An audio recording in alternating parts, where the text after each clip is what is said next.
नमस्कार, मैं हूं जितेंद्र दीक्षित। गणपति बाप्पा मोरया, पुढच्या वर्षी लवकर या। मुंबई के तमाम गली मोहल्लों में आज ये नारा गूंज रहा है।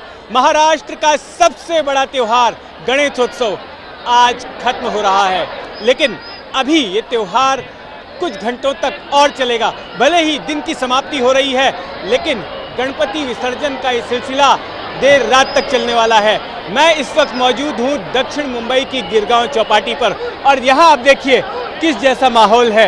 एक तरफ जन सागर है तो दूसरी तरफ अरब सागर। इन दोनों ही सागरों का मेल हर साल यहाँ पर दिखाई देता है। मुंबई शहर एक उत्सव प्रेमी शहर है। मुंबई की जिंदगी बड़ी ही भागती दौड़ती, तेज रफ्तार और तनाव भरी जिंदगी है, और ऐसे में ये त्योहार ही हैं जो मुंबई वालों को उनकी इस जिंदगी से एक ब्रेक देते हैं, अपने उत्साह को प्रकट करने का मौका देते हैं। और फिर चाहे वो जन्माष्टमी का त्यौहार हो या फिर गणेशोत्सव, तमाम मुंबई वाले सड़क पर उतर आते हैं और अपनी उत्सव धर्मिता का, अपनी उत्सव प्रियता का इस तरह से उसे अभिव्यक्त करते हैं। गणेशोत्सव पहले सिर्फ राज्य रजवाड़ों का त्यौहार माना जाता था, लेकिन आज ये महाराष्ट्र का सबसे बड़ा त्यौहार बन गया है। 1893 में लोकमान्य तिलक ने इसे सार्वजनिक स्वरूप दे दिया था। पुणे और मुंबई से इसकी शुरुआत हुई थी। आज 130 साल हो चुके हैं इस त्यौहार को मनाए जाने के, और दिन ब दिन ये त्यौहार लोगों में लोकप्रिय होता जा रहा है, और आज ये सबसे बड़ा त्यौहार है। मैंने आपको बताया गिरगांव चौपाटी की तस्वीरें मैंने आपको दिखाई, जहां पर इस वक्त रौनक देखते ही बनती है। रात भर आप देखिए कि किस तरह से बड़ी बड़ी गणपति प्रतिमाएं यहां पर पहुंच रही हैं विसर्जित होने के लिए। 10 दिनों तक तमाम लोगों ने इन गणपति प्रतिमाओं का पूजन किया, इनकी सेवा की, और आज एक भावपूर्ण विदाई यहां पर दी जा रही है इस निमंत्रण के साथ कि अगले साल गणेश जी आप जल्दी आइए, हमें आशीर्वाद दीजिए और हमारे जीवन के विघ्नों को हरिए, उन्हें नष्ट कीजिए। ये सबसे बड़ा विसर्जन स्थल है मुंबई का। यहाँ पर देर रात तक इसी तरह से गणपति प्रतिमाओं के विसर्जन का सिलसिला जारी रहेगा, और जो आखिरी प्रतिमा यहाँ पर विसर्जित होगी वो प्रतिमा होगी लाल बाग के राजा की। लाल बाग के राजा मध्य मुंबई से निकल चुके हैं और देश भर से लोग उनके दर्शनों के लिए आते हैं। कई कई घंटे कतार में खड़े रहते हैं उनकी एक झलक पाने के लिए, और वही लाल बाग के राजा निकले हैं गिरगांव चौपाटी की तरफ। करीब 7.5 या 8 किलोमीटर का फासला तय करके वो यहाँ पहुँचेंगे। भले ही ये फासला छोटा है, लेकिन इस फासले को कवर करने के लिए 18 से 20 घंटे लगते हैं।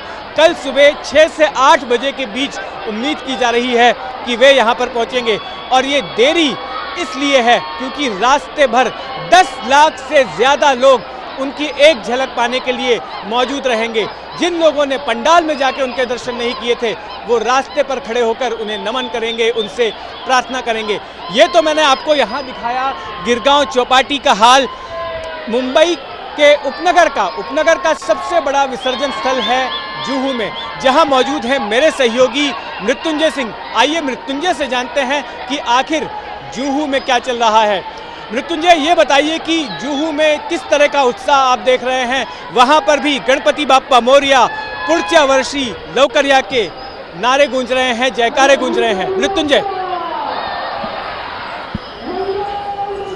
विश्वास कीजिए जितेंद्र, जिस प्रकार का जोश और उत्साह गिरगांव चौपाटी में भक्तों श्रद्धालुओं के बीच है, बस उससे रत्ती भर भी कम उत्साह जुहू चौपाटी पे आए हुए श्रद्धालुओं के बीच नहीं है। खूब जमकर उत्साह है, और बप्पा को भले ही नम आंखों से विदाई दे रहे हो, लेकिन उतनी ही श्रद्धा और भक्ति देखने को मिल रही है। तस्वीरें दिखाते हैं, देखिए दूर दराज से लोग आए हैं। ये जो ग्रुप है ये उल्लासनगर से आया हुआ है, और ये पूरा ग्रुप गणपति बप्पा की विदाई करे। 10 दिनों तक तो पूजा अर्चना की, घर के एक सदस्य की तरह गणपति बप्पा रहे, लेकिन उन्हें विदाई देने से पहले उनकी पूजा अर्चना की जा रही है, ताकि बप्पा की पूजा अर्चना करने के बाद इस विश्वास के साथ उन्हें विदा किया जाए कि बप्पा अगले बरस भी उनके बीच आएंगे। उल्लासनगर से आया हुआ ग्रुप है जो यहाँ विसर्जन के लिए जुहू चौपाटी पर पहुंचा हुआ है। जरा दूसरी तस्वीर दिखाते हैं। यहाँ देखिए किस प्रकार से आरती हो रही है। सुखहर्ता दुखहर्ता वार्ता विघ्नाची, ये तो आरती पिछले 10 दिनों तक पूरे गणपति उत्सव के दौरान पूरे महाराष्ट्र और पूरे देश भर में गूंजती है। लेकिन एक आखिरी बार जब समुद्र के किनारे रहकर गणेश मूर्ति का लोग दर्शन करते हैं और आखिरी बार विदाई देते हैं, कुछ अपने मोबाइल की कैमरे में इन तस्वीरों को कैद करना चाहते हैं, तो ये कहानी बड़ी दिलचस्प होती है। धर्मेंद्र, जरा उस समुद्र की ओर दिखाइए जहां तिरंगा लगा हुआ है उस नाव पर। मृत्युंजय, मैं आपको रोकना चाहता हूं, पहले मैं जाऊंगा कृष्णा ठाकुर के पास।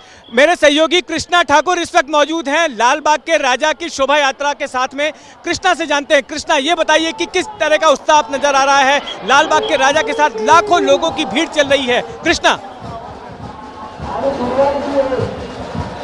जी जितेंद्र, मैं आपको बताना चाहूँगा कि ये लाल बाग के इलाके में मौजूद है और तस्वीरें हम आपको सीधे तौर पे दिखाना चाहेंगे कि इस वक्त आपको तस्वीरों में जो बप्पा दिखाई दे रहे होंगे वो चिंचपोकली के चिंतामणि है, जिनका भव्य स्वागत जो है वो किया जा रहा है। पुष्पों की वर्षा की जा रही है। 2 साल के लंबे इंतजार के बाद भव्य तरीके से मुंबई समेत महाराष्ट्र में गणेश उत्सव का त्यौहार मनाया गया है। और इसी बात को ध्यान में रखते हुए भक्त जो हैं वो लाखों की संख्या में मुंबई की सड़कों पे उतरे हैं। अगर लाल बाग की बात करें तो देखिए कि जगह जगह पे आपको जो है वो श्रद्धालु नजर आएंगे, बप्पा को जो है वो विदाई दे रहे हैं और कहीं ना कहीं दर्शन जो है वो बप्पा के करना चाहते हैं। इसी बात को लेकर भक्त लाखों की संख्या में यहाँ इकट्ठा हुए हैं। वहीं दूसरी तरफ कानून व्यवस्था की अगर बात करें तो कानून व्यवस्था भी जो है वो शहर में अब उसके पुख्ता इंतजाम किए गए हैं। पूरे मुंबई शहर में 18,000 से ज़्यादा पुलिस की जो है तैनाती की गई है। ऐसा इसलिए किया गया है कि भक्त जब बप्पा को विदाई दे रहे हैं तो उनके साथ किसी भी तरीके की अप्रिय घटना ना घटे, इसी बात को ध्यान में रखते हुए हम ये तस्वीरें दिखाएंगे, हम ये जोश जो है अपने दर्शकों तक पहुंचाएंगे। अभी आप चिंचपोकली के चिंतामणि को दिखा रहे थे, इसके बाद लालबाग के राजा भी वहां से गुजरेंगे। क्या मजबूरी है मेरी, बताइए। मैं अभी आपको बताती हूँ कि मैंने ओए होए होए होए, नमकीन के चटकारे लेते हुए टकटकी मार के डिबेट शो को पॉज रिपीट कर कर के देख रहे हैं जोगिंदर जी। इनकी तरह आप भी देखें अपनी फेवरेट डिबेट्स को रिपीट कर और डाउनलोड कीजिए एबीपी लाइव ऐप अपने स्मार्ट टीवी पर।